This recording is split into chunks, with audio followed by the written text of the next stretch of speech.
NSD का बहुत ज़्यादा क्रेज़ है और एनएसडी थिएटर के लिए बेस्ट कॉलेज माना जाता है। मेरे को ऐसा लगता है क्यों इतना बेहतर है और जगहों से। जिस कमरे में साइड में रहने वाला कौन है? थिएटर का।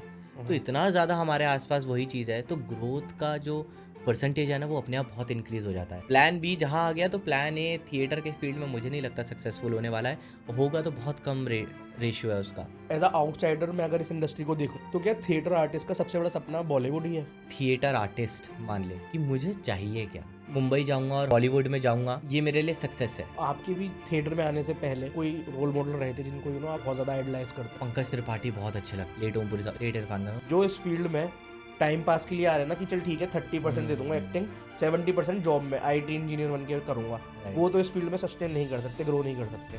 तो मैं जब भी किसी बच्चों से मिलता हूँ ना, कभी पैसे की दिक्कत आए ना तो हमें बता, तुझे लगे तेरे घर पे तू ही राशन भरने वाला इंसान है, तू मुझे बताना, मैं और मेरी बीवी मेहनत करेंगे, हम एक्स्ट्रा काम करेंगे और तेरे घर पे राशन ला के रखेंगे ताकि तू मुंबई से वापस ना आए, ये सोचकर कि यार अब घर पे कौन रोटी देगा, कौन दाल चावल पहुँचाएगा। Hello everyone, welcome back to our another episode on Beyond the Ranks.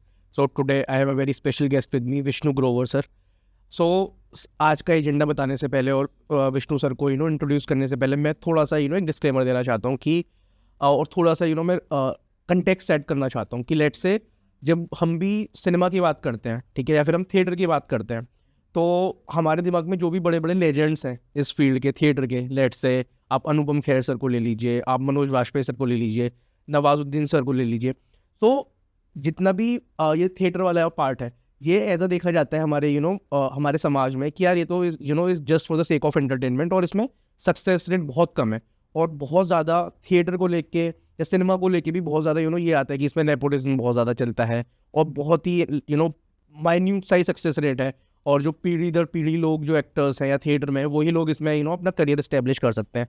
तो जो आज के हमारे गेस्ट हैं वो थिएटर से फील्ड से आते हैं, प्लस आज हम पूरे थिएटर के फील्ड के बारे में जानेंगे, उसके निटिग्रिटीज़ के बारे में जानेंगे कि कोई भी यंगस्टर जो कि इंजीनियर, डॉक्टर या फिर जो मेन स्ट्रीम प्रोफेशनल कोर्सेज हैं वो नहीं करना चाहता, तो वो थिएटर में खुद को कैसे इस्टेब्लिश कर सकता है क्या, या फिर ये जो थिएटर फील्ड है क्या ये सिर्फ एक्स्ट्रा करिकुलर एक्टिविटी की तरह ही देखा जाता है या फिर इसमें एक फुल टाइम करियर भी इसमें हम लोग बना सकते हैं। आज हम अपने पॉडकास्ट में इन सब बातों का जवाब खोजेंगे और सर की जर्नी से जानेंगे कि सर ने खुद को थिएटर के फील्ड में कैसे एस्टेब्लिश किया।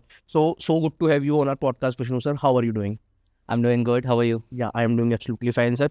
तो सर आगे बढ़ने से पहले थोड़ा सा अपने बारे में इंट्रोडक्शन अपने हमारे व्यूअर्स को बताइए कि आपने इतना अनकन्वेंशनल फील्ड अपने लिए कैसे पिक किया, क्योंकि ज़्यादातर लोग जो भी जॉब करते हैं तो टेक्निकल फील्ड से आते हैं, फिर लेट्स से इंजीनियरिंग, डॉक्टर, ये सभी जानते हैं, और आपने थिएटर एकदम से और इसे फुल टाइम अपना करियर बना रहे हो। इसमें कैसे ये आइडिया है और पेरेंट्स ने क्या इसमें आपको सपोर्ट किया था, इसके बारे में बताइए। ये इस तरह से हुआ कि मेरे को पता नहीं था कि मुझे थिएटर आर्टिस्ट बनना है। मेरे को बस इतना पता था कि मैं अच्छी एक्टिंग करता हूँ, और जब मैं ये भी मुझे कैसे पता चला, जब मैं एक्टिंग करता हूँ तो लोग तालियां बजाते हैं, लोग आराम से बैठ के देखते हैं, और उसके बाद लोग आकर मिलते हैं, बहुत देर तक बातें करते हैं। तो मुझे बस इतना ही पता था, मुझे नहीं पता था कि मैं एक दिन थिएटर आर्टिस्ट या फिर एज अ थिएटर प्रैक्टिशनर बन जाऊँगा। सो धीरे धीरे करते करते करते कॉलेज में गए, कॉलेज में फर्स्ट ईयर में रिजेक्ट हो गए, पता नहीं क्यों रिजेक्ट हो गए। तो जब रिजेक्ट हुए थे तो उस रूम के बाहर खड़े होकर मैंने बोला था एक दिन इसी टीम का डायरेक्टर बन जाऊँगा कैसे भी कर कर, और थर्ड ईयर में ऐसा हो गया कि उसी टीम के डायरेक्टर बन गए। तो इट्स लाइक अ मैनिफेस्टेशन जो वर्क कर रही थी। फिर उसके बाद नौकरी लग गई, पता नहीं था कि इसके बाद थिएटर होगा या नहीं होगा। नौकरी लग गई, क्लाइंट साइड गूगल एनालिस्ट बन गए। फिर उसके बाद 6 महीने नौकरी करी, डिप्रेस होने लग गए, पता नहीं क्यों हो रहा था पर थोड़ा डिप्रेस होने लग गए। तो मेरे एक फ्रेंड आई मेरे पास, उसने कहा क्या हो गया तेरा, आजकल बिहेवियर बड़ा चेंज सा रहता है। तो मैंने उसको बताया ऐसे ऐसे आजकल थोड़ा सा मूड स्विंग्स हो रहे हैं। सो उसने कहा चल घूमने चलते हैं। सो वहाँ पर थोड़ा सा मेरे को रियलाइजेशन हुआ कि थिएटर करना चाहिए।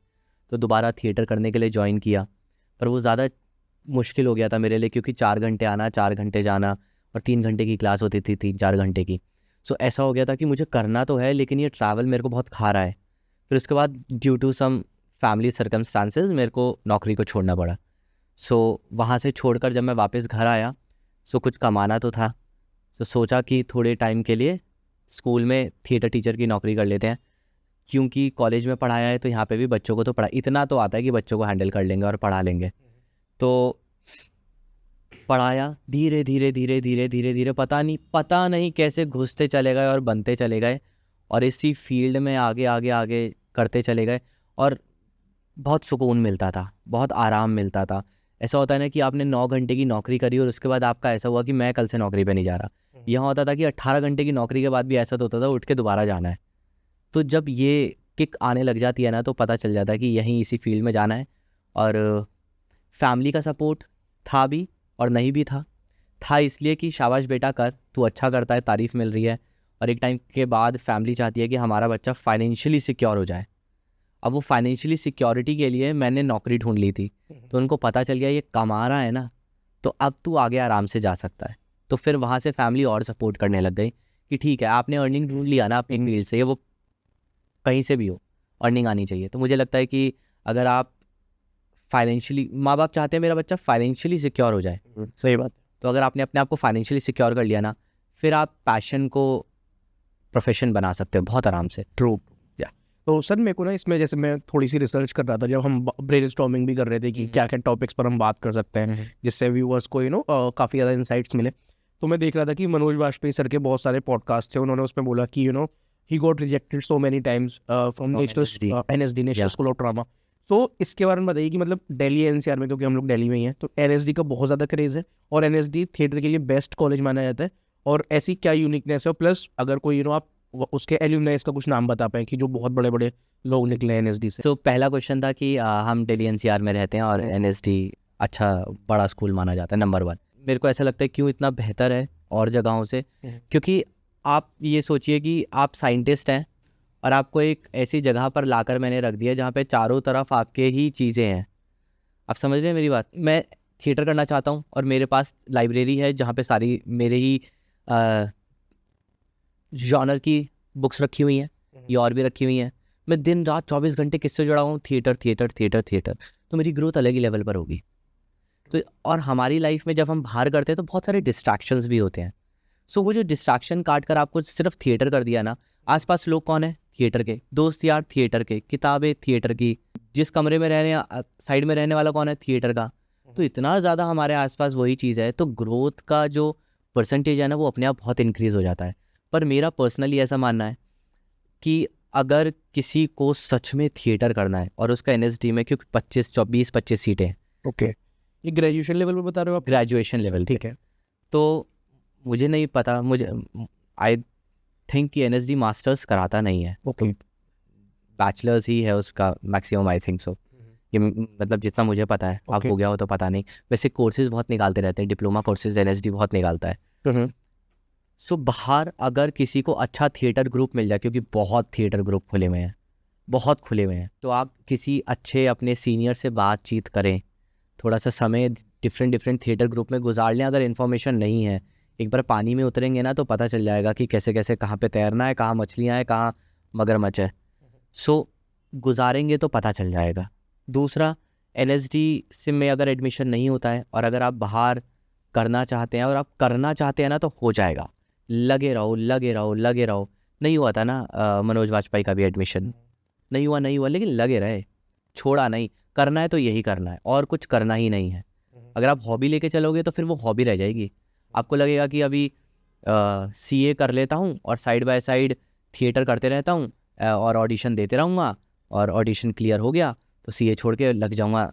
फिर नहीं होने वाला। होएगा तो परसेंटेज बहुत कम है, बहुत रेयर परसेंटेज है। और अगर आपको करना है तो फिर ऑप्शन B तो है ही नहीं।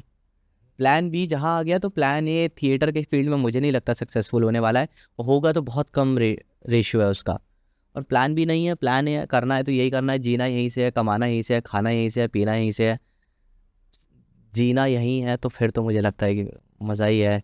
ठीक बात। तो सर जैसे लेट्स से इंजीनियरिंग कॉलेजेस की बात कर लो, क्योंकि मैं एक खुद इंजीनियर हूँ, तो इंजीनियरिंग कॉलेजेस में जो जितने बड़े बड़े IITs हैं, ठीक है, तो वहाँ पर भी लेट्स से as a extra curricular theatre होता है। फर्स्ट सेकंड थर्ड ईयर में लोग उसे ऑप्ट करते हैं और काफ़ी आजकल तो OTT प्लेटफॉर्म्स पर या फिर जो बड़े इवन यूट्यूब पर जो भी इतने बड़े आर्टिस्ट हैं, काफ़ी सारे, इवन जो पंचायत की जो मेन लीड है कास्ट है वो भी शायद IIT खड़गपुर से है और वो भी उन्होंने भी थिएटर किया है।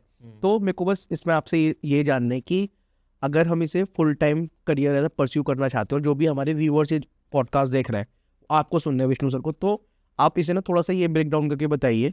जैसे मैं इंजीनियर हूँ तो मेरे को पता है कि ठीक है एक एनालिस्ट की जॉब है, एक कोडर की जॉब है, एक थिएटर, एक अगर मैं अम्ब्रेला टर्म पकड़ूं तो इसमें क्या क्या जॉब्स हैं, क्या क्या वर्टिकल्स हैं, क्योंकि लोगों को ज़्यादा आइडिया ही नहीं है और नॉलेज से ज़्यादा मिसकंसेप्शंस है इस फील्ड में। राइट। मिसकंसेप्शंस पर आगे आएंगे, लेकिन पहले नॉलेज की बात करते हैं। तो वर्टिकल्स क्या क्या हैं जिससे पैसा कमाया जा सकता है और एज अ करियर स्टैब्लिश कर सकते हैं? ठीक है। सो हमें ना ऐसा लगता है कि थिएटर कर लिया, एक्टिंग सीख ली, हाँ। या तो अब सिनेमा में जाना है, और सिनेमा में मतलब कैमरा फेस करना है, और कैमरे में अलग अलग सिनेमा में जाना है, या फिर हमें सीरियल्स में जाना है, एडवर्टीजमेंट में जाना है, OTT प्लेटफॉर्म में जाना है, ये है। या फिर हमें लगता है अब थिएटर सीख लिया, आप कहीं पे टीचर लग जाएंगे, थिएटर के टीचर, ख़त्म। लेकिन ऐसा बिल्कुल नहीं है। और पता नहीं क्यों थिएटर को एज अ गरीब आर्ट फॉर्म बताया जाता है। नहीं है, गरीब आर्ट फॉर्म नहीं है। शायद हमने बना ली है, या फिर हमारे आसपास जो है हम उसी से घिरे हुए हैं। आप आंखें खोलेंगे, अपना नज़रिया बढ़ाएंगे, तो ऐसे भी लोग हैं जो कि थिएटर से बहुत अच्छा कमा रहे हैं, बहुत बड़े बड़े शोज़ कर रहे हैं। ये कुछ ऐसी बात है कि किसान को पता ही नहीं है कि उसके पास कितने राइट्स हैं। अगर वो पता करने के लिए मार्केट में निकलेगा ना, तो उसको पता है, अरे यार मैं तो अमीर हूँ, सरकार ने मेरे लिए बहुत राइट्स बना रखे हैं। एग्जैक्टली थिएटर आर्टिस्ट के साथ है, उसको पता ही नहीं है। आप स्कूल में नौकरी करिए, आप वर्कशॉप अपनी डिज़ाइन करिए, बनाइए, और जगह जगह पे आप अप्रोच करें, लेकिन करना पड़ेगा, करने से होएगा। बैठे बैठे कुछ नहीं होगा कि ये अब मेरे को आ गई है एक्टिंग और मैंने कर ली है 4 सक्सेसफुल शो और लोग कहते हैं वाह वाह क्या एक्टिंग करता है। अब मैं, ये तो फिर रावण का भी अहंकार नहीं रहा था, तो हम तो फिर भी बस थिएटर आर्टिस्ट हैं। आप इसको साइकोलॉजी से रिलेट करिए, आर्ट थेरेपी होती है, म्यूज़िक थेरेपी होती है। आप बनाइए ना कुछ कोर्स, आप बनाइए ना कुछ तरीका। आपको भी तो इमोशनली रिलैक्सेशन मिला, आपने भी तो अपने इमोशंस को आउट किया, उसी का एक कोर्स बना के आप थिएटर थेरेपी बनाइए। फिजिकल थेरेपीज़ होती हैं, क्यों नहीं काम आएगा। आप किसी डांस ग्रुप के साथ जुड़िए और उनको बोलिए चलिए मिलकर एक डांस ड्रामा बनाते हैं। बहुत तरीके हैं कमाने के। आप कॉर्पोरेट वर्ल्ड में जाइए और आप बोलिए कि मैं आपको एक वर्कशॉप दूंगा जिसमें मैं आपके सारे लोगों को ये सिखाऊंगा कि how to stand, how to talk confidently, presentation कैसे देते हैं। थिएटर में होता क्या है, एक मोनोलॉग, लेट्स सपोज एक इंसान यहाँ खड़ा है, बहुत सारी ऑडियंस बैठी है, यहाँ पे जो दे रहा है स्पीच ही तो दे रहा है वो। सही बात। मैं आपने सीखा है ना स्पीच कैसे दिया जाता है, आपने जो सीखा वही जाके उन्हें सिखा दो, आपने जो फील किया वो जाके उन्हें सिखा दो। तो कॉर्पोरेट वर्ल्ड में क्या हो जाता है, इस चीज़ का ही तो पैसा है, लोग लाखों रुपए सिर्फ एक वर्कशॉप का ले रहे हैं। बस आप अपने यहाँ बैठे हुए हैं कि वो मुझे अप्रोच करेंगे, ये कैसे होता है। थोड़ा दिमाग की तिगड़म लगानी है और सब हो सकता है। और भी इतने तरीके हैं, मतलब अगर किसी को नहीं पता ना तो मुझसे पूछे, मैं उनको 10 तरीके बताऊंगा, 20 तरीके बताऊंगा कि थिएटर से ही कैसे पैसा कमाया जा सकता है। बशर्ते उनको फिर उस हिसाब से चलना पड़ेगा और उतना काम भी करना पड़ेगा। क्रिएट करने से चीज़ें बनती हैं। भगवान भी तो क्रिएटर है, कर रहा है। हम भी कौन है, थिएटर आर्टिस्ट, क्रिएटर है, क्रिएशन कर रहे हैं, है ना। उनका छोटा वर्जन हम ही हो रहे हैं थोड़ा सा, तो हम ही क्रिएट कर रहे हैं चीज़ें। तो यहाँ दिमाग लगाएंगे तो हम क्रिएट कर सकते हैं, पर दिमाग लगाएंगे तो। ठीक है, got it sir.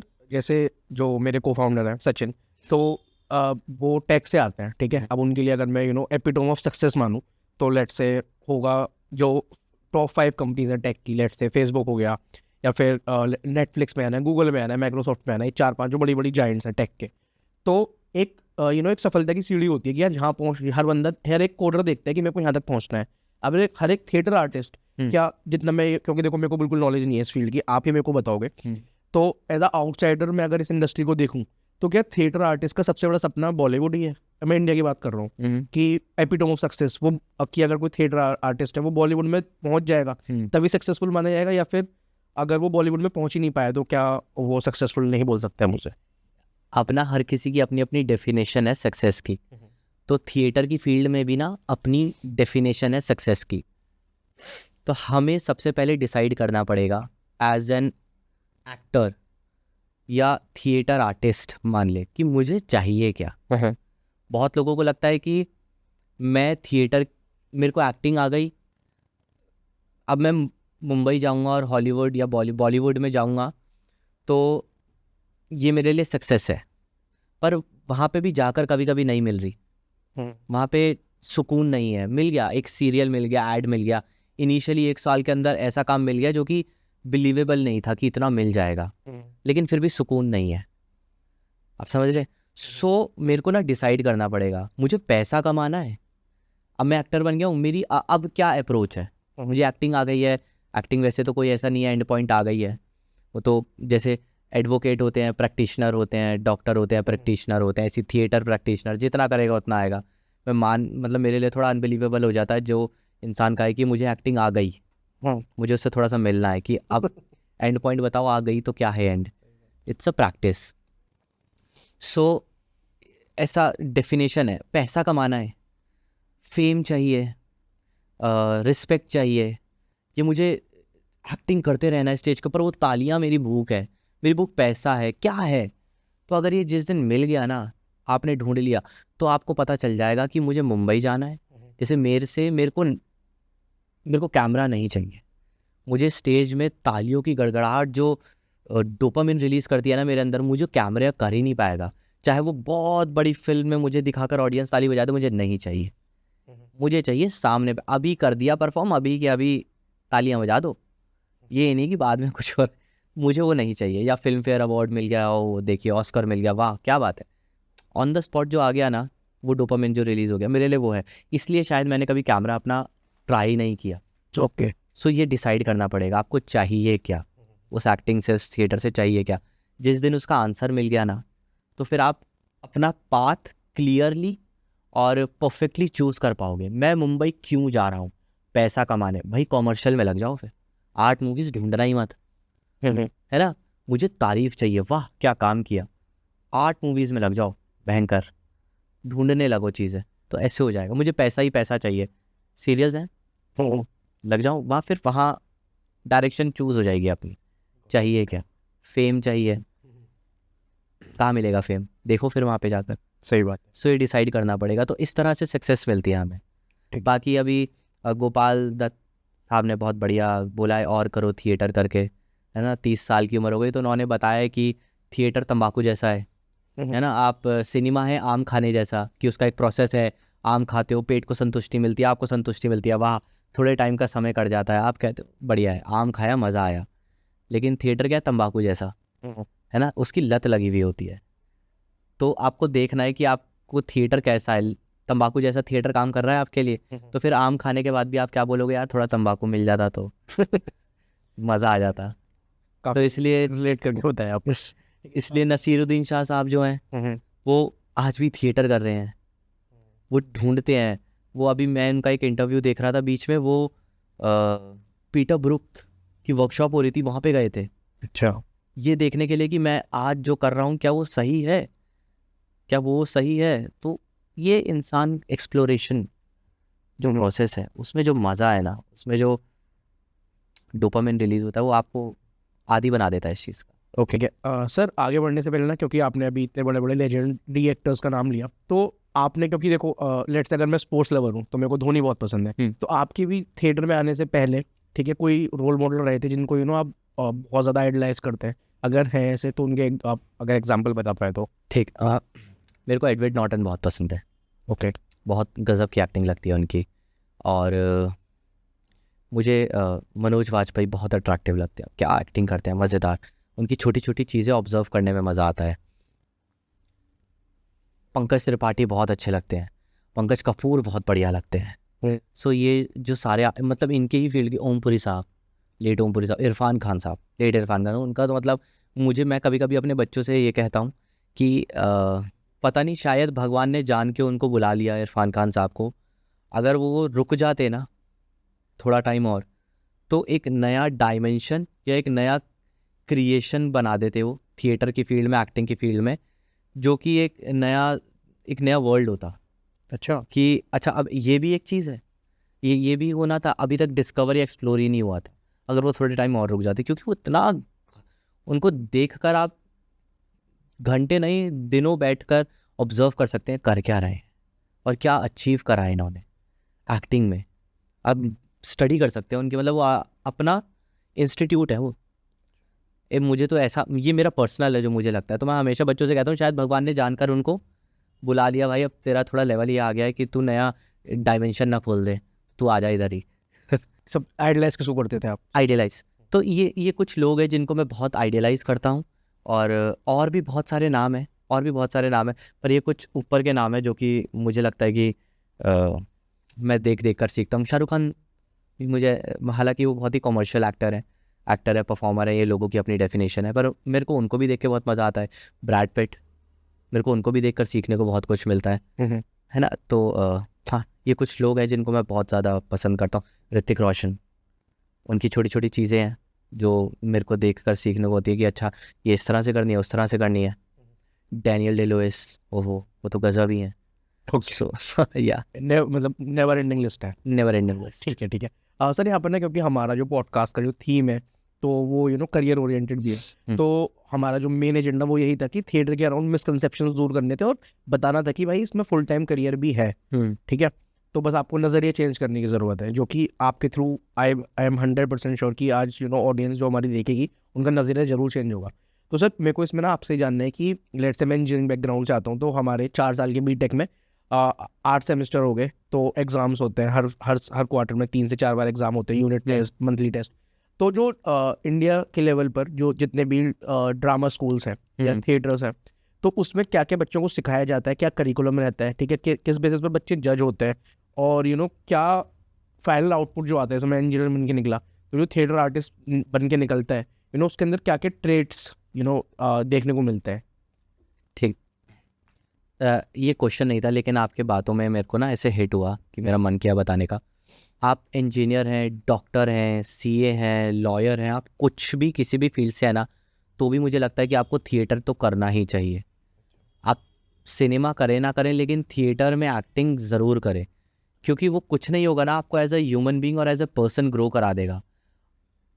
Let's suppose आप लॉयर हैं और आपका केस चल रहा है, और आप वैसे वाले लॉयर हैं जो फिल्मों में दिखाते हैं ना, जज साहब हार दीजिए कानून की किताबें वाले लॉयर हैं।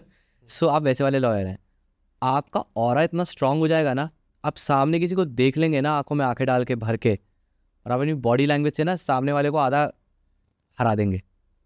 आप डॉक्टर हैं, आप अपने तरीके से दूसरे को ऐसे समझा देंगे ना कि ये बीमारी क्या है, इसका सॉल्यूशन क्या है, और ये अब कैसे कैसे करके आपको इफेक्ट करेगी या हिट करेगी। सो थिएटर आपको ना इतना वॉइस मॉड्यूलेशन से, आप किसी का हाथ पकड़ के वॉइस मॉड्यूलेशन से एक बार बोलेंगे ना, सर आप ठीक हो जाएंगे, आप विश्वास करिए, जो कॉन्फिडेंस और कन्विक्शन आएगा ना, वो कहेगा मुझे तो इसी डॉक्टर के पास जाना, ये गलत बता रहा तो भी मुझे यहीं जाना है। सही। सो ये जो कनेक्शन है, ये सब चीज़ें आपको थिएटर सिखाता है। आंखों में आंखें डाल के बात करना, कन्विंस कर देना, वॉइस मॉड्यूलेशन कर देना, बॉडी लैंग्वेज, आपको पता है ऐसा इंसान है, इसको यही बॉडी लैंग्वेज समझ में आएगी, आप पढ़ने लग जाते हो। पहली चीज़ तो ये। दूसरा, इसका ना कोई क्राइटेरिया नहीं है कि हम जज कर पाएँ। कुछ कुछ जगह करिकुलम्स होते हैं, कुछ कुछ जगह करिकुलम्स नहीं होते। करिकुलम्स कहाँ होते हैं? जो वेल डिफाइंड थिएटर स्कूल्स हैं, वहाँ करिकुलम से चीज़ें चलती हैं, वहाँ टेक्निक्स हैं और स्टेज क्राफ्ट है। मैं मेनली बात करूँ तो 4 डायमेंशंस में थिएटर चलता है। एक होता है स्टेज क्राफ्ट, एक होता है डायरेक्शन, एक होता है प्रोडक्शन, एक होता है एक्टिंग। ओके। अब इसमें direction, production, acting, stage craft, ये चारों डायमेंशन में आप कहीं पे भी जा सकते हैं।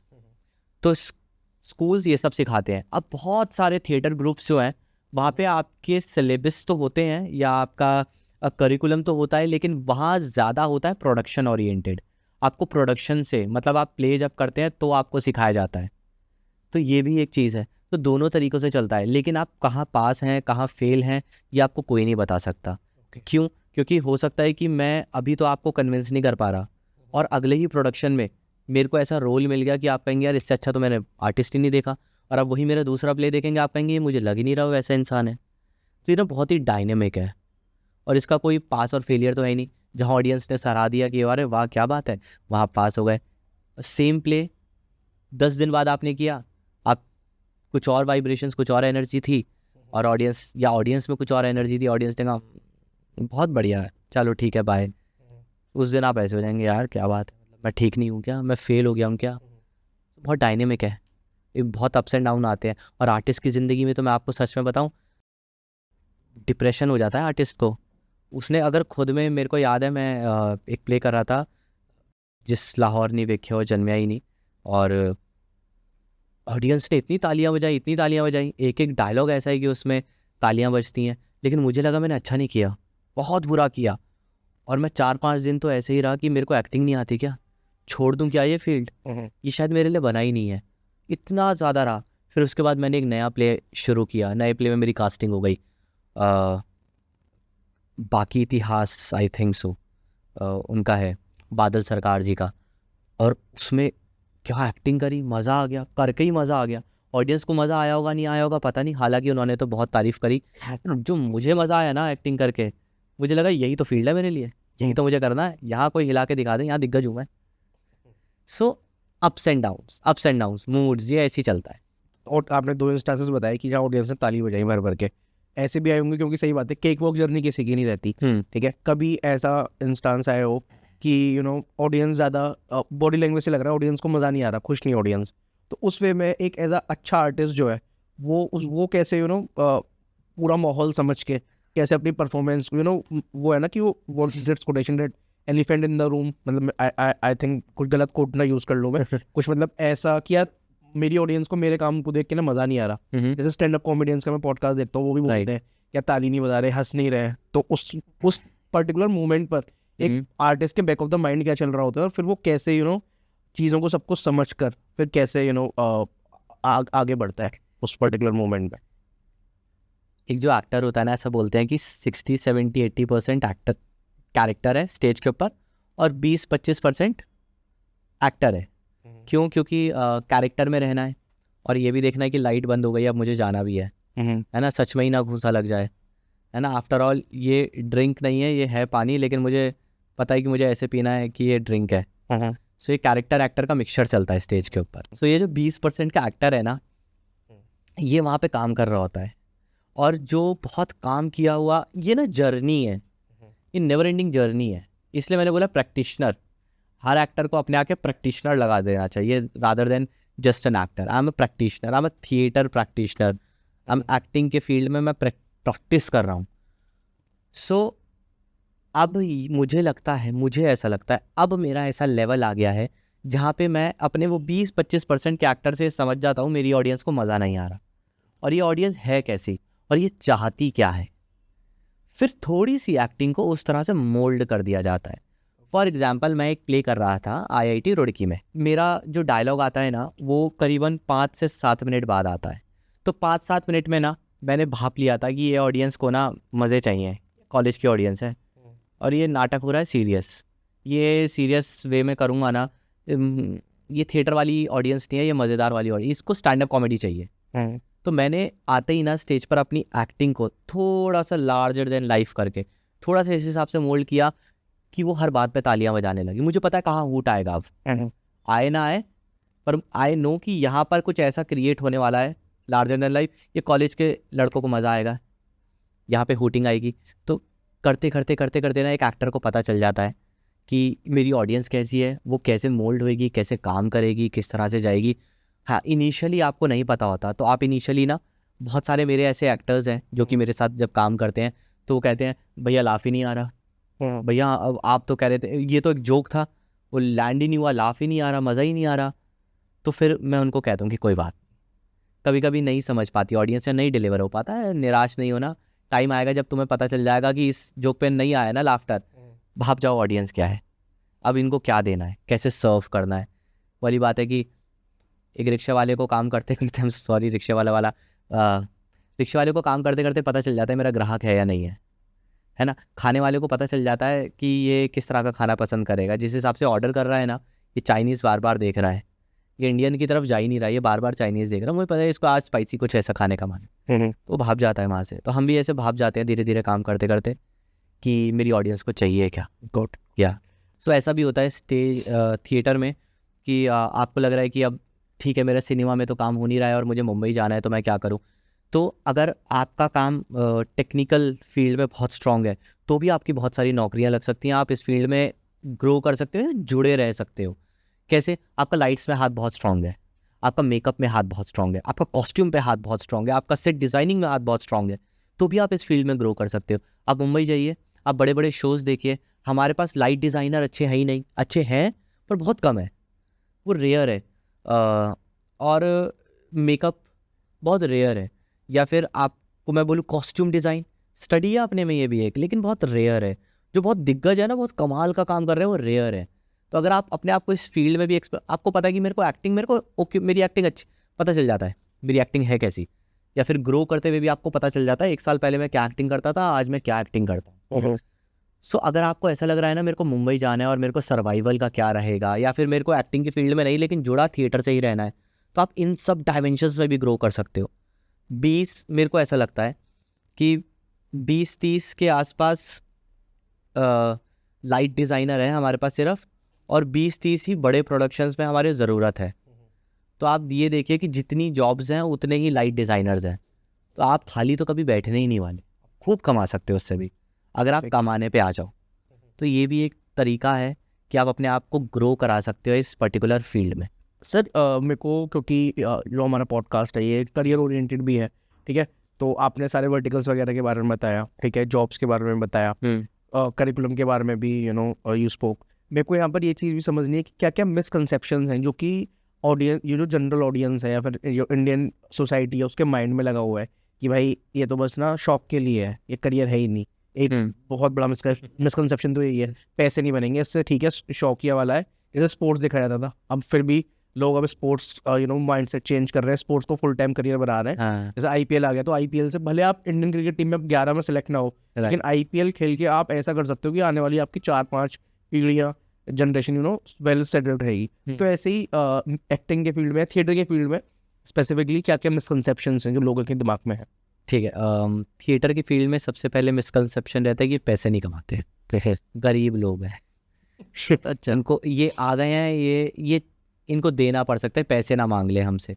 ये हमेशा अपने लिए फाइनेंसर ढूंढ रहे होते हैं, प्रोडक्शन के टाइम पे भी और निजी ज़िंदगी में भी ये ढूंढ रहे होते हैं कहाँ से हम होस्ट ढूंढ लें कि हम सरवाइव कर पाए, पैरासाइट की तरह। सो ऐसा नहीं होता, बेइंतहा पैसा है थिएटर के फील्ड में, क्योंकि हमने सिर्फ एक्टिंग से ही इसको थोड़ा सा रोक रखा है, ऐसे बाउंड्रीज बना रखी हैं, लेकिन जैसे ये बाउंड्री एक्सपैंड कर गया, तोड़कर आप निकलेंगे ना बाहर, बेइंतहा पैसा है।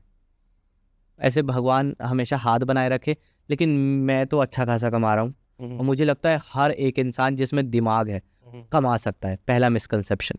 दूसरा, ये चाय पे जिंदा रहते हैं, इनको खाना पीना नहीं चाहिए। मैं बहुत खाऊ इंसान हूँ। अच्छा, मैं कहीं पे भी जजमेंट के लिए जाता हूँ, चाहे वो IIT जाऊँ या फिर दिल्ली यूनिवर्सिटी जाऊँ या फिर किसी भी यूनिवर्सिटी या कॉलेज में जाऊँ, मेरे को ऐसा लगता है कि मैं 20 घंटे बैठ के मुझे नाटक दिखा दो, लेकिन मेरी टेबल खाली मत छोड़ना, खिलाते रहना मुझे कुछ ना कुछ। तो मेरे साथ ऐसा नहीं है, मैं चाय पे जिंदा रहूँगा। तो बहुत सारे थिएटर आर्टिस्ट का ऐसा लगता है ये खाते कम है, ये चाय पे जिंदा रह लेते हैं और बस ठीक है इनका।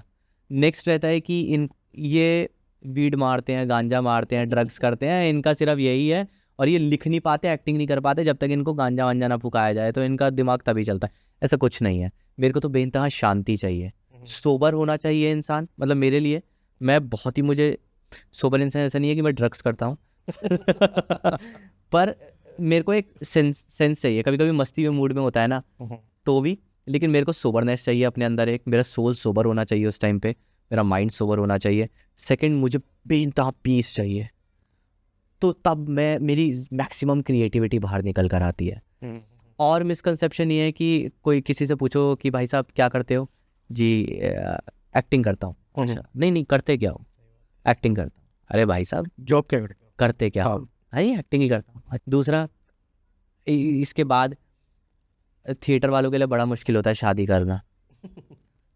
अच्छा, आप चले जाएं और पूछें कि लड़की बोले कि मम्मी मुझे इससे शादी करनी है, पापा इससे शादी, क्या करता है? थिएटर करता है। हाँ जी, तुझे खुशी नहीं रख पाएगा तो तुझे कमा के ही क्या देगा? कितना ही 20, 25, 30 हज़ार, बस इससे घर चलता है, इतना तो तेरा इतना खर्चा है। तो ये भी एक मिसकंसेप्शन है पेरेंट्स के साइड का, जब आप ये लव साइड का मिसकंसेप्शन है। और बहुत सारे हैं कि ये एक्टर है, इन मेरा रिलेशनशिप चलेगा नहीं चलेगा इसके साथ। अच्छा, रीज़न बीइंग, इसको तो बहुत सारी एक्ट्रेसेस दिन भर मिलती ही रहती होंगी, इसका दिमाग इधर उधर चला जाएगा जब इतने सारे डिस्ट्रैक्शन होंगे। ऐसा नहीं है, हम भी वन साइडेड प्यार करने वाले। शाहरुख खान सबसे बड़ा एग्जाम्पल है, उनसे बड़ा एग्जाम्पल और क्या ही होगा? अमिताभ बच्चन ना, ऐसे बहुत सारे एग्जाम्पल है। पंकज त्रिपाठी, ये बेइंतहा मोहब्बत करते हैं वो अपने वाइफ से, तो ऐसा कुछ नहीं है। और तो ये बहुत सारे मिसकंसेप्शंस है। झूला छाप है हम, नहीं है ना, ये कुर्ता में और उसमें ही रहेंगे पजामे में, बिल्कुल नहीं है। जीन्स कुर्ता इनका यही है, बिल्कुल नहीं है। मैं तो बिल्कुल फंकी कपड़े पहनता हूँ, मुझे कोई देख के बोल नहीं पाएगा ये थिएटर करता होगा, बिल्कुल टशन में रहते हैं। ऐसा कुछ नहीं है। झूला छाप मैं नहीं हूँ, झूला छाप मतलब झूला छाप is not a bad thing, being होना झूला छाप, पर मिसकंसेप्शन है। मैं आपको बहुत सारे ऐसे आर्टिस्ट से मिलाऊंगा जो आप कहेंगे ये क्या पर्सनालिटी है, ये एक्टिंग करता होगा, ये बिजनेसमैन लग रहा है। सो इस तरह की कुछ चीज़ें हैं। तो सर यहाँ पर ना एक मेरे को क्वेश्चन दिमाग में आ रहा था कि लेट से, क्योंकि ये एक ऐसा फील्ड है ना, ऐसा तो है नहीं कि 11th क्लास का बच्चा, ऑनेस्टली इतना मैं जितना समझ पा रहा हूँ 11th क्लास के बच्चे को इतनी समझ नहीं होगी कि मुझे थिएटर में जाना है। वो 11th 12th में तो क्योंकि सब रैट रेस का ही पार्ट होता है।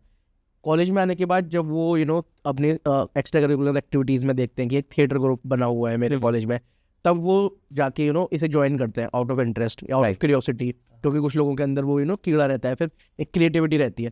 तो यहाँ पर मेरे को एक समझना है कि लेट से जो बच्चे स्ट्रगल कर रहे हैं, जद्दोजहद कर रहे हैं कि यार क्लास भी लगानी है, अटेंडेंस भी पूरी करनी है, प्लस यहाँ पेरेंट्स सपोर्ट नहीं कर रहे थिएटर के लिए, टाइम मैनेजमेंट नहीं कर पा रहे, ठीक है, गर्लफ्रेंड को भी टाइम देना है, एक्टिंग सीखूँ, थिएटर जाऊँ, क्लास के नोट्स बनाऊँ, अटेंडेंस पूरी करूँ, तो उन लोगों के टाइम कैसे मैनेज करें, और वो जो पैशन डेवलप किया है एक्टिंग के लिए, क्योंकि जितना मैं समझ पाया हूँ आपको पूरे पॉडकास्ट में, वो यही है कि ये फील्ड जुनूनी लोगों के लिए है, जो इस फील्ड में टाइम पास के लिए आ रहे हैं ना, कि चल ठीक है 30% दे दूंगा एक्टिंग, 70% जॉब में IT इंजीनियर बन के करूँगा, वो तो इस फील्ड में सस्टेन नहीं कर सकते, ग्रो नहीं कर सकते। तो जो 100% जुनूनी लोग हैं उनके लिए आपका क्या मैसेज रहेगा? तो जैसे ये बच्चे होते हैं ना कॉलेजेस के, मैं बहुत सारे बच्चों को रोक कर पता क्या बोलता हूँ कि बेटा तू ना प्लीज़ एक्टिंग मत छोड़ना। कहते नहीं सर मम्मी ये तो बस हम जब तक सोसाइटी है तब तक है। मैंने कहा नहीं, मैंने कहा अगर मेरे को कहीं मार्केट में तुम मिल गए ना और मुझे पता चला कि तुमने एक्टिंग छोड़ के कुछ और कर लिया है, मैं ना पकड़ के धक्का दे दूंगा तुम्हें। धक्का देने का मेरा मतलब ये नहीं कि पकड़ के धक्का दूंगा, पकड़ के धक्का देने का मतलब जब आपको धक्का लगता है ना तो सोचते यार मैं कहाँ हूँ और मैं क्या था, तो मैं ये वाला धक्का दूंगा तुम्हें कि तुम क्या थे और अब कहाँ क्या कर रहे हो। फिर बहुत सारे बच्चे ऐसे हैं जिनको मैं पकड़ पकड़ के सिर्फ यही बोलता हूँ बेटा एक्टिंग। इवन मैं इसलिए बोल रहा हूँ, मैं नहीं, भगवान की देन से, भगवान की दया से मैं हूँ, ये ना सब उनका दिया हुआ है।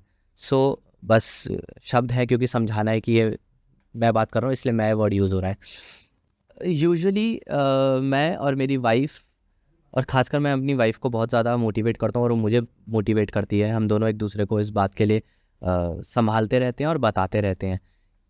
तो मैं जब भी किसी बच्चों से मिलता हूँ ना, और मैं उनको यही बोलता हूँ बेटा कभी घर की वजह से और पैसे की वजह से, किसी चीज़ की वजह से ना एक्टिंग मत छोड़ना। और लेकिन ये मैं उन्हीं को बोलता हूँ जो बहुत ही जुनूनी होते हैं, जिनको मुझे पता है कि ये कर जाएंगे कुछ, क्योंकि मुझे पता है बहुत सारी सीटें ना जो कि ये फिल कर सकते हैं। राइट इंसान राइट चेयर पे बैठ सकता है, वो बैठा नहीं है। और ये नहीं है कि गलत इंसान उस चेयर पे बैठ गया है, दिक्कत ये नहीं है, दिक्कत ये कि चेयर ही खाली थी, वो गया ही नहीं बैठने। तो सेकंड बेस्ट या थर्ड बेस्ट बैठेगा ही बैठेगा। तो जो फर्स्ट बेस्ट हो सकता है ना वो नहीं बैठ रहा है उस चेयर पे। मैं उनसे बोलता हूँ बेटा पैसे की वजह से, खाने की वजह से, घर की वजह से, किसी भी वजह से ना तो प्लीज़ यार ये फील्ड मत छोड़ना, क्योंकि मुझे पता है तू राइट पर्सन है चेयर के लिए। फिर हम उन्हें ये भी बोलते हैं कि कभी पैसे की दिक्कत आए ना तो हमें बताना। तुझे लगे तेरे घर पे तू ही राशन भरने वाला इंसान है तो मुझे बताना, मैं और मेरी बीवी मेहनत करेंगे, हम एक्स्ट्रा काम करेंगे और तेरे घर पे राशन ला के रखेंगे ताकि तू मुंबई से वापस ना आए ये सोचकर कि यार अब घर पे कौन रोटी देगा, कौन दाल चावल पहुँचाएगा। मैंने जितनी हमारी कैपेसिटी हो, तेरा घर भूखा नहीं जाएगा, चाहे दिन में 2 दफ़ा का ही खाना दे पाऊँ लेकिन जाएगा ज़रूर तेरे घर में। मैं एक्स्ट्रा प्लेस करूँगा तेरे लिए और जितना टिकट से पैसा कमाऊँगा सब तेरे घर पे जाएगा। तुझे मुंबई में पैसा चाहिए कि सेटल नहीं हो रहा है और मुझे पैसा चाहिए, सेम मैं और मेरी वाइफ अलग से मैं वर्कशॉप लेने जाऊँ, चाहे अपने फील्ड से बाहर की या फील्ड की ही एक्स्ट्रा काम करूँ तेरे लिए, लेकिन तू मुंबई में ही रहना, पैसा मैं पहुँचाते रहूँगा। लेकिन इसका मतलब ये भी नहीं कि सर तो पैसा दे ही रहे हैं सर हेलो, अभी DM भर जाएगा आपको इंस्टाग्राम से। नहीं, मैं चाहता हूँ कि ऐसे जुनूनी लोगों से ना मेरा DM बढ़ जाए ताकि मेरे अंदर भी मोटिवेशन रहे कि मुझे और काम करना है और वो राइट चेयर राइट इंसान फिल करते रहे, ताकि हमारी ये जो फील्ड है ना एक्टिंग की, थिएटर की, सिनेमा की, इससे रिलेटेड जितनी भी हमारी फील्ड है वो राइट चेयर राइट इंसानों से भरी रहे। तो आप सोचिए कि सही, जैसे हमारी पॉलिटिक्स है, सही चेयर पे सही इंसान अगर बैठ गए क्या ही देश हो जाएगा। ऐसी सही चेयर पे सही एक्टर लोग बैठ गए या सही आर्टिस्ट लोग बैठ गए, तो हमारा क्रिएटिविटी, हमारा कल्चर और कल्चरल चीज़ें कितनी बेहतर हो जाएंगी। सो सर, जैसे आपने अभी बताया थिएटर के लिए जो आपका प्यार है, जुनून है, तो अभी करंट अगर मैं पूछूं 2025 में आप इस फील्ड को आप कैसे, मतलब आप इस फील्ड में क्या कैसे अर्न कर रहे हैं, प्लस आप इस थिएटर इंडस्ट्री को क्या दे रहे हैं? ठीक है, so I always believe in giving back to the society and जो भी लोग जुड़े हुए हैं। अभी मैं स्कूल में पढ़ाता हूँ, फिर उसके बाद मैं कॉलेजेस में वर्कशॉप देने जाता हूँ, उनके प्रोडक्शंस बनवाने जाता हूँ, उनको डायरेक्शन की क्लासेस देने जाता हूँ। सो बहुत सारी फील्ड हैं जो कि मैं कॉलेजेस में जाता हूँ, अलग अलग कॉलेजेस में जाता हूँ, जहाँ से मैं उन्हें वर्कशॉप देता हूँ, इन रिटर्न वो मुझे पैसा दे देते हैं। थर्ड, मेरे खुद का थिएटर ग्रुप है, जो कि मैं हमेशा कहता हूँ मेरे खुद का नहीं है, मेरे आर्टिस्ट लोगों का है, मेरा सबसे बाद में है। सो मेरे खुद का थिएटर स्कूल है, नटशाला थिएटर स्कूल, जो कि मैं हमेशा बोलता हूँ मेरा नहीं है, मुझसे पहले उन आर्टिस्ट का है जो उससे जुड़े हुए हैं, जो पास आउट हो गए हैं, मेरा सबसे बाद में है। सो वहाँ से हम लोगों को थिएटर सिखाते हैं, प्रोडक्शन बनाते हैं। सो एक वन ऑफ द वो भी ज़रिया हो जाता है पैसे कमाने का, लेकिन मैं कोशिश करता हूँ वो पैसा जितना आ रहा है वो वहीं पे ही स्कूल में ही लगता रहे, ताकि वो स्कूल भी ग्रो होता रहे। बाकी हम प्लेस करते हैं बहुत सारे, तो वहाँ से थोड़ा बहुत जो 10 में से 1-2 रुपये कमा लेते हैं, वो भी एक तरीका है पैसा कमाने का। तो वो भी हम कोशिश करते हैं कि वहाँ से भी कमाकर जिन भी आर्टिस्ट को ज़रूरत है पैसे की, वहाँ लगा दिया जाए पैसा। नेक्स्ट इज़ बहुत सारे रोटरी क्लब्स होते हैं, ये भी एक तरीका है पैसे अर्न करने का। तो रोटरी क्लब्स हैं, लायंस क्लब हैं। तो ये जो रोटरी और लायंस क्लब हैं, वहाँ पे जो उनके थिएटर के प्रोडक्शंस होते हैं या वो थिएटर की चीज़ें करते हैं, तो वहाँ से भी हम कमा लेते हैं पैसा। तो वो बेसिकली ये रोटरी और लायंस क्लब वाला क्या काम करता है, ब्रेड एंड बटर के साथ ना वो पिज़्ज़ा खिला देता है हमें। तो वहाँ से थोड़ा अच्छा पैसा अर्न हो जाता है शॉर्ट पीरियड ऑफ टाइम में। नेक्स्ट, हम IIT जाते हैं, हम दिल्ली यूनिवर्सिटी जाते हैं, हम और बहुत सारे कॉलेजेस में ऑल ओवर द इंडिया जाते हैं, जहाँ पे हमें जजमेंट के लिए बुलाया जाता है कि हमारा प्ले हो रहा है, प्रोडक्शन हो रहा है, फेस्ट हो रहा है, आप आइए सर प्लीज़ जज करिए। तो वो भी थोड़ा बहुत आना जाना रहना खाना पीना दे देते हैं, ऊपर से थोड़ा सा पैसा दे देते हैं। तो वो भी एक तरीका होता है कि हमारा बाइक का पेट्रोल और गाड़ी का पेट्रोल वहाँ से निकल आता है। तो तरीके बना रखे हैं बहुत सारे। सो इस फील्ड में इस तरह से काम करते रहते हैं और आगे बढ़ते रहते हैं, और भगवान करे ऐसी। So sir, thank you so much, like मतलब काफ़ी इंसाइटफुल पॉडकास्ट था ये। और ऑनेस्टली मतलब इंजीनियरिंग, बायो, लाइफ साइंसेज, ये सारे तो मतलब कॉर्पोरेट वाले तो बंदे बुला ही लिए, मतलब ऑलमोस्ट ये 43rd 44th पॉडकास्ट है ये हमारा। तो 95% पॉडकास्ट जो हमने किए हैं वो कॉर्पोरेट के अराउंड ही है, लेकिन ये एक पहला पॉडकास्ट था थिएटर। मतलब ऑनेस्टली मुझे और सचिन को तो आइडिया भी नहीं था कि यार, मनप्रीत मैम ने सजेस्ट किया कि एक थिएटर भी, जब हम मनप्रीत मैम के ब्रेनस्टॉर्मिंग कर रहे थे कि आप सर के साथ भी कर सकते हैं, सर का पूरा, सर ने खुद को as a theatre artist establish किया हुआ है and he is earning well, पूरे वर्कशॉप्स भी लेते हैं, IITs में जाते हैं, बहुत सारी चीज़ें बताई मैम ने। तो वहाँ से एक एक क्यूरियोसिटी आई कि यार हमने अपने चैनल के थ्रू यंगस्टर्स को पहुँचाना चाहिए, बताना चाहिए जो लोग जुनूनी हैं कि ठीक है यार, अगर नहीं मन लग रहा साइंस में, मैथ्स में, कॉमर्स पढ़ने में नहीं मन लग रहा, ये फील्ड है आपके लिए, जो एक प्रॉपर आर्टिस्ट बनना चाहते हैं। और जो सबसे अच्छी चीज़ मेरे को ये लगी आपकी, कि पैशन, जो आपका पैशन है ना, उसमें अगर उसको आपको प्रोफेशन बनाना है ना, तो आपको वो जुनूनी बनना ही पड़ेगा। बाकी चीज़ें हो सकती हैं, ठीक है, आप अच्छे इंजीनियर बन सकते हो बिना पैशन के भी, ठीक है। मैंने ऐसे कितने सारे एग्जाम्पल देखे हैं, मेरे कितने दोस्त हैं इवन कि जो वो वाली जॉब कर रहे हैं जिसमें वो खुश नहीं है, लेकिन just for the sake of money कर रहे हैं। लेकिन ये एक ऐसा फील्ड है, इसमें मतलब आपको वो पागलपन, वो जुनून चाहिए। सो जाते जाते अगर आप before we wrap this podcast, अब 2 शब्द पूरे थिएटर आर्टिस्ट के लिए अगर आप बताएं, then we will be wrapping it up. ठीक। तो एक कोट है, मेरे को नहीं पता कितना सही बोल रहा हूँ मैं, लेकिन जितना मुझे पता है वैसा है कि एक दिन भगवान और इंसान एक दूसरे से मिले और दोनों ने एक दूसरे को देखकर क्या बोला, माई क्रिएशन। तो मुझे लगता है कि ये दोनों साइड ना हम ही हैं, हम लोग हैं, आर्टिस्ट है। So we are always in a mood of exploring, creating, making, building something. So अगर दिल बोलता है ना कि आर्टिस्ट बनने का है, थिएटर करने का है, सो सब चीज़ छोड़ के लग जाओ, और कहीं पे कोई भी दिक्कत आए, I will always be there.